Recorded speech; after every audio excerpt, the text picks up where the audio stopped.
अस्सलाम वालेकुम बच्चों। बेटा कैसे हैं आप लोग? अच्छा, पोएट्री चूंकि हम पढ़ रहे हैं तो मैंने आपसे कहा था कि हाउ टू अटेम्प्ट स्टैंजा, इसको थोड़ा सा हम देखेंगे एक वीडियो के अंदर। तो आज की वीडियो उसी सिलसिले में है। हम उसमें देखेंगे कि आपने स्टैंजा वाला क्वेश्चन कैसे अटेम्प्ट करना होता है। ये टाइम सेविंग के लिए अगेन एक पेज आपके सामने बना दिया गया है। फर्स्ट कर लेंगे, आपकी बोर्ड की शीट है, ये मार्जिन लगे हुए हैं।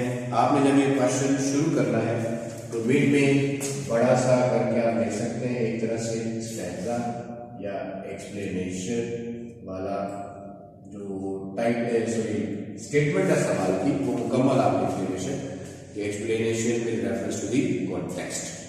उस स्टैंजा लिखते हैं, एक्सप्लेनेशन लिखते हैं, इससे कोई फर्क नहीं पड़ेगा। दरमियान में हमने पॉइंट आउट कर दिया। अब आप अपने पेज के इस तरफ आ जाएंगे और मार्कर के साथ उस पर लिखेंगे जी reference.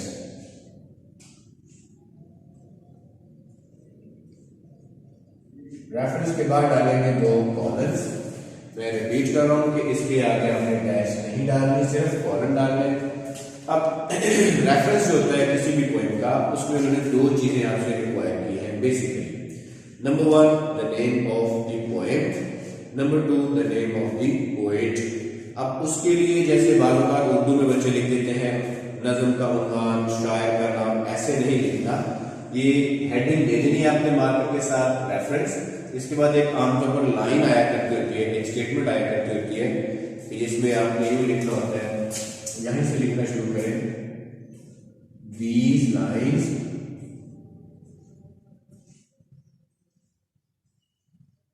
Have been taken from poem, let's say पहली पोएम का हम करेंगे the rain by W.H. Davis. ठीक है जी। These lines have been taken from poem The Rain by W.H. Davis. दो चीजें जो आपसे रिक्वायर्ड थी, पोएम का नाम और पोएट का नाम, जो कि आप रेफरेंस दे रहे हैं, हवाला दे रहे हैं कि ये स्टैंजा आया है, लाइन्स आई है, ये किस पोएम में से है। तो पोएम का नाम भी आ गया द रेन बाय, पोएट का नाम भी आ गया W.H. डेविस। अब इनको प्रोमिनेंट करना होता है आमतौर पर, जो पोएट का नाम और पोएम का नाम है, तो उसका आसान तरीन तरीका है कि आप दोनों को मार्कर से लिख दें, पोएम का नाम भी मार्कर से लिख दें और पोएट का नाम भी मार्कर से लिख दें, थोड़ा सा प्रोमिनेंट हो जाएगा। तो हम ये चीज एश्योर करें आपके, जब आप मार्कर से लिख रहे हैं तो फिर उसमें कोई स्पेलिंग वगैरह की मिस्टेक ना हो, क्योंकि वो हाईलाइटेड होती है तो ऑटोमेटिकली जो चेक है उस पर आपका इंप्रेशन डलेगा कि आपने गलती यहाँ पर की है, जो थोड़ा सा बुरा हो जाएगा। तो ये आप इनको मार्कर से लिख दें, अदरवाइज सिंगल इन्वर्टेड कॉमास में लगाए जा सकते हैं। द रेन सिंगल कॉमा लगा दें, एपोस्ट्रोफी भी कहते हैं इसको, कोटेशन साइन एसेंशियली कहा जाता है इसको, बाय W.H. डेविस। अच्छा, यहाँ ये ख्याल रहे कि जो पोएम का टाइटल होता है उसके जितने भी वर्ड्स हैं उनके पहले अल्फाबेट्स आपने कैपिटल रखने हैं, जैसे द का T और रेन का R कैपिटल होगा। इसी तरह जो पोएट का नाम है उसमें भी W.H. डेविस, जो कि प्रॉपर नाउन होता है, तो ऑटोमेटिकली उसके पहले अल्फाबेट्स कैपिटल आ जाएंगे। ये दो चीजें आपसे रिक्वायर्ड है रेफरेंस वाले सेक्शन में। अब रेफरेंस लिखने का एक और तरीका जो अच्छे बच्चे हैं वो यूं भी लिख लिया करते होते हैं, वो स्टैंजा को स्पेसिफाई कर देते हैं, जैसे this is the first stanza और सेकंड स्टैंजा और third stanza of the poem the rain by W.H. Davies, जो भी पोएम वहां पर होगी। तो आप स्टैंजा भी वहां पर कर सकते हैं अपने अपनी मेंटल लेवल के मुताबिक कि this is the first second और third stanza of the poem. इसी तरह से बाद बच्चे ये भी लिखते हैं सॉरी कि these lines appear in the beginning or in the mid or at the end of the poem, जो भी वो होगी, जो भी उसका पोएट होगा भाई वहां पर आप लिख देंगे। तो ये डिपेंड करता है कि आपकी मेंटल लेवल क्या है और आप किस तरह से इसको जो है वो तैयार कर रहे हैं। आसान तरीन जो ट्रेडिशनल लाइन्स चलती आ रही है वो यही है कि these lines have been taken from poem The Rain by W.H. Davis. Poem का नाम यहाँ, पोएट का नाम यहाँ, नंबर उसके भी उतने ही मिलेंगे। तो हम बाल बच्चे थोड़ा सा अच्छा इंप्रेशन डालना चाहते हैं चक्कर के ऊपर, तो वो जिनको याद है, जो डेड श्योर है कि ये फर्स्ट स्टैंजा है या मिड में है या एंड पे फॉर्मेट यूज करना है, उसके अकॉर्डिंगली जो श्योर है कि यही है तो उसको वहां पर वो लिख सकते हैं। अब आते हैं अपने नेक्स्ट सेक्शन की तरफ। रेफरेंस के बाद आप देते हैं कॉन्टेक्स्ट। वो अगेन आपने मार्कर से लिखना होता है, मार्कर के साथ आप लिखेंगे कॉन्टेक्स्ट और आगे अगेन आपने दो जो डॉट्स होते हैं यानी कॉलन साइन है वो डालनी होती है। तो आपने कॉन्टेक्स्ट लिखा, आगे कॉलन डाल दिया, आपने उसके आगे लाइन या वो जो डैश होती है वो नहीं डालनी। अब कॉन्टेक्स्ट क्या चीज है? जो एक्चुअल कॉन्टेक्स्ट है वो तो बैकग्राउंड को शो करता है। जैसे आप अक्सर अपने माशरे में सुनते हैं रोजमर्रा बोलचाल में कि आप ये बात किस कॉन्टेक्स्ट में कह रहे हैं, यानी बैकग्राउंड क्या है, सयाको सबाब जिसे उर्दू में कहा जाता है।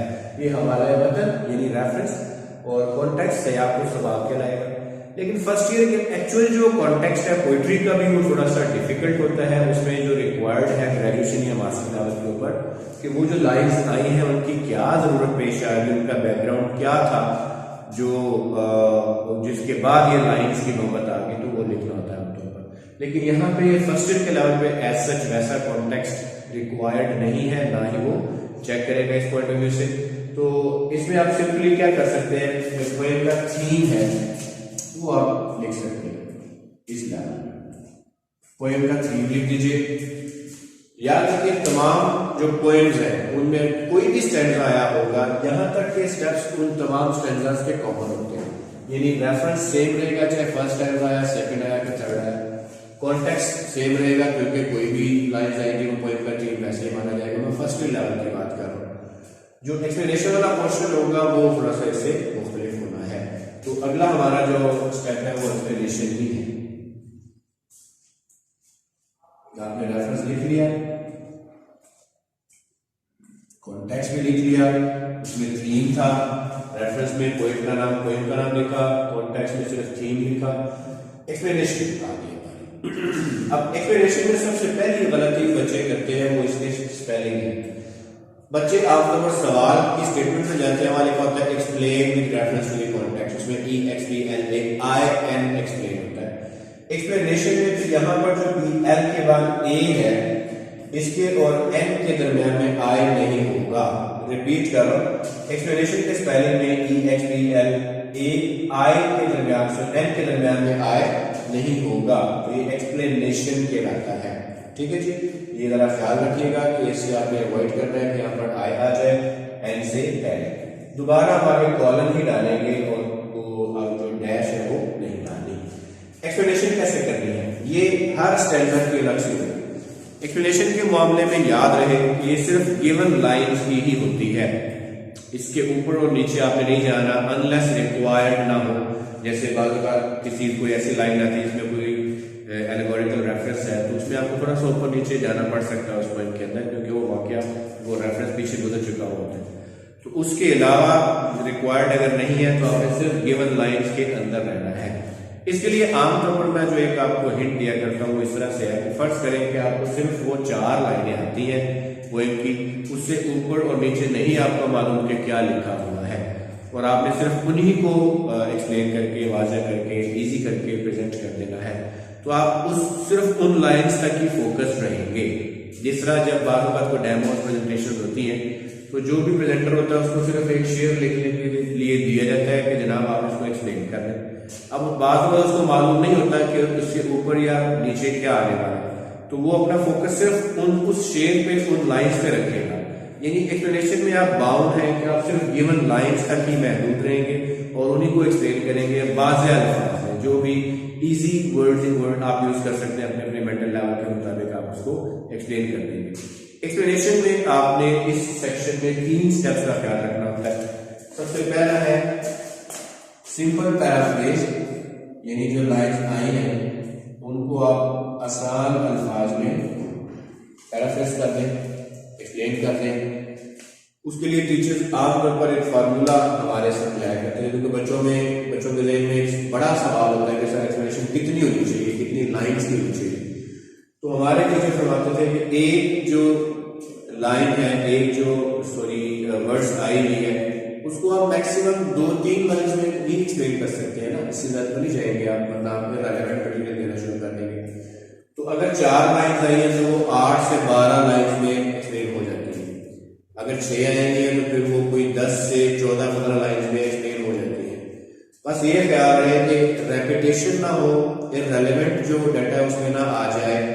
रिपीट बिल्कुल ना कीजिएगा, बार बच्चे जो है ना वो रेपिटेशन में आ जाते हैं। जैसे उर्दू में आप करते हैं ना कि शायर कहता है और लिख लिया, अब देन ब्लैंक हो गया, तो शायर एक बार फिर कहता है तो फिर आइडिया फिर रिपीट करना शुरू कर देंगे। और फिर कहते हैं कि सर ने कहा था या मैम ने कहा था कि 150-200 से कम ना हो, उर्दू की बात कर, तो आप कहेंगे शायर एक दफा फिर कहता है, यानी शायर मुतमिन नहीं हो रहा, ना आप मुतमिन हो रहे हैं। अंग्रेजी में ऐसा कोई फार्मूला नहीं है, सिंपल आपने ये ज़हन में रखना है कि 4 लाइनें हैं तो 8 से 12 लाइनों में एक्सप्लेन कर दें, उसको मार्क्स उसके भी उतने ही मिलेंगे। ज्यादा डिटेल में मत जाए क्योंकि गलती करने का मार्जिन ज्यादा हो जाएगा जितना आप उसकी डिटेल में जाएंगे। तो इस तरह सिंपल आपने पैराफ्रेज कर दिया। मैं इसके आगे लिख देता हूँ कि आप इसको ये ध्यान में रखेंगे 8 to 12 लाइन्स के अंदर जो है ना वो आपने पैराफ्रेज कर देना है। इसके 2 को पैराग्राफ बना लें, एक पैराग्राफ बनाया फिर नेक्स्ट पैराग्राफ बना दिया, तो ये तकरीबन आपकी 8 से 12 लाइन मुकम्मल हो जाएंगी। सेकेंड स्टेप इसका जो है ना वो आता है, अगर आप लोगों की अप्रोच है तो क्रिटिकल इवैल्यूएशन। अब आप में से जो बच्चे पोएम की क्रिटिकल एप्रिसिएशन, क्रिटिकल इवैल्यूएशन कर सकते हैं वो करें, जो नहीं कर सकते वो सिर्फ पैराफ्रेज तक ही महदूद रहे।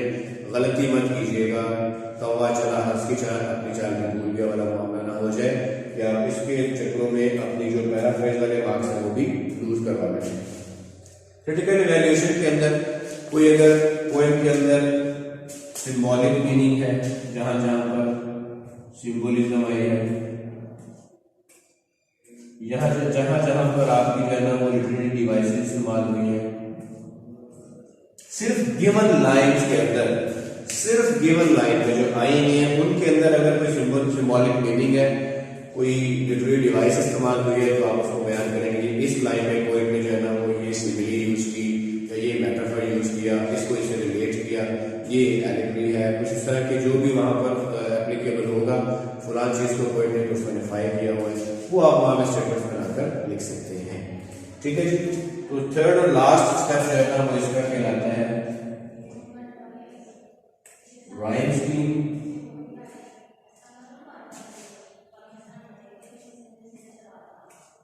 ये राइमिंग स्कीम, वो आपने लिखने की एक नया पैराग्राफ शुरू कीजिए और उस पर लिख दीजिए राइमिंग स्कीम, उस पर एक लाइन लिखा करें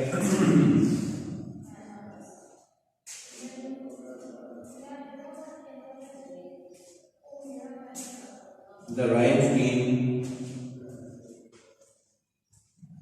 of this stanza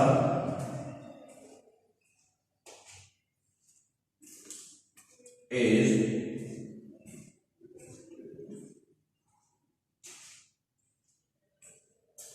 जैसे मैं फर्स्ट पॉइंट जो हमारी है द रेन, उसके स्टैंडर्ड पे लिख रहा हूं यहाँ पे A B C B E D और ऐसे आपने उसके फिर ब्रैकेट डाल देनी है।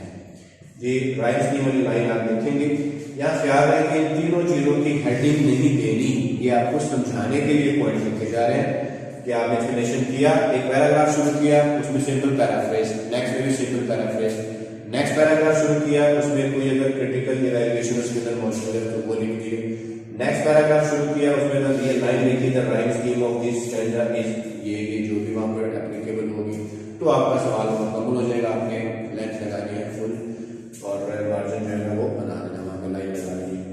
इस तरीके से जो है ना वो आपने इसको अटेम्प्ट करना है। यहाँ मैं रिपीट कर रहा हूँ कि हर बच्चा अपने अपने मेंटल लेवल के मुताबिक करेगा, क्योंकि इसको मुख्तलिफ ज़हन रखने वाले बच्चों ने अटेम्प्ट करना है। तो जिसको जो चीज़ इजी रहती है वो वही करेगा। मार्क्स सब के कैसे होते हैं, बस जिसने 5वां नंबर लेना है, 4.5 नंबर या 4 लेने हैं 5 में से, वो इन चीज़ों को फॉलो करेगा।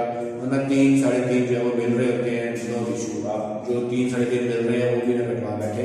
ऐसे बच्चे जिनका मेंटल लेवल वो नहीं है तो यहाँ पर चाहिए होता है। अब इसको करने के लिए मैं आपको एक तरीका समझा दूं कि आप खुद से भी कर सकते हैं अगर आपका मिडिल लेवल ऐसा है। अदरवाइज बुक्स के अंदर, बेशुमार बुक्स के अंदर जो हमने लगवाई हुई है उसके अंदर भी तमाम स्टैंडर्ड्स है वो एक्सप्लेन कर दिए गए हैं। आप वहां से सिर्फ उनको याद करें और वहां पे लिख सकते हैं पेपर में, जो जिस जहन का बच्चा होगा उसमें उसी के अकॉर्डिंगली अपना काम करना है। ठीक है बच्चों, अब कल के लेक्चर में मैंने ये भी आपको कुछ समझाया था कि ये राइम स्कीम कैसे निकाली जाती है, तो वो लिख तो मैंने दिया कैसे करता है, करना होता है उसको, लेकिन मैं आपको एक दफा ये मेरे सामने एक पूरा स्टैंजा लिखा हुआ है आपका फर्स्ट स्टैंजा, वो एक दफा फिर समझा देता हूँ ताकि आप लोगों को रिवाइज भी हो जाए और उसको आप चेक भी करें। राइम स्कीम निकालने का तरीका है जनाब कि आपने जो भी लाइन आपको आई हुई है उसके आखिर में जो भी वर्ड आ रहा होगा वो जो भी साउंड दे रहा हो, जैसे ये रेन है तो ये ए साउंड दे रहा है, इसको आपने ए कंसिडर करना है, जहन में आपने ए है, एबीसी से लिखी जाती है। अगर वो साउंड रेन से राइमिंग वर्ड जितने भी होते हैं, जैसे रेन है, स्ट्रेन है, मेन है, क्रेन है, ट्रेन है, ये सारे रेन से राइमिंग है, अगर वो कहीं पर भी उस स्टेंजा में रिपीट हो रहा है तो आप उसको भी ए ही कोड देंगे। अदरवाइज जब साउंड चेंज हो गया तो आप नेक्स्ट कोड ले आएंगे, नेक्स्ट अल्फाबेट बी। जैसे नेक्स्ट लाइन में देखें, I hear rich leaves on top, क्योंकि टॉप रेन से नहीं मिलता तो ये बी कहलाएगा क्योंकि इसमें साउंड चेंज हो गया एक गिविंग द वर्ड बीनीथ, ये दोनों में से किससे नहीं मिलता तो इसको आपने सी कंसीडर कर लिया। ड्रॉप आफ्टर ड्रॉप, अब और में ड्रॉप और टॉप मिलते हैं तो टॉप को हमने कौन सा कोड दिया था बी, ड्रॉप को भी हम बी ही कोड देंगे। Next, it is a sweet noise to hear, hear इनमें से किससे नहीं मिलता तो नेक्स्ट आ जाएगा जी डी, सी हो चुका था। These green leaves drinking near, near here से मिलता है तो ये भी डी ही कहलाएगा। तो इस पूरे स्टैंजा की राइम स्कीम क्या आई हमारे पास, A B C B D and D. Brackets में आपने इसको लिखना है, ब्रैकेट आपने शुरू की, ब्रैकेट आपने क्लोज कर दी। ठीक है बच्चे, गौर करें A B C B D D.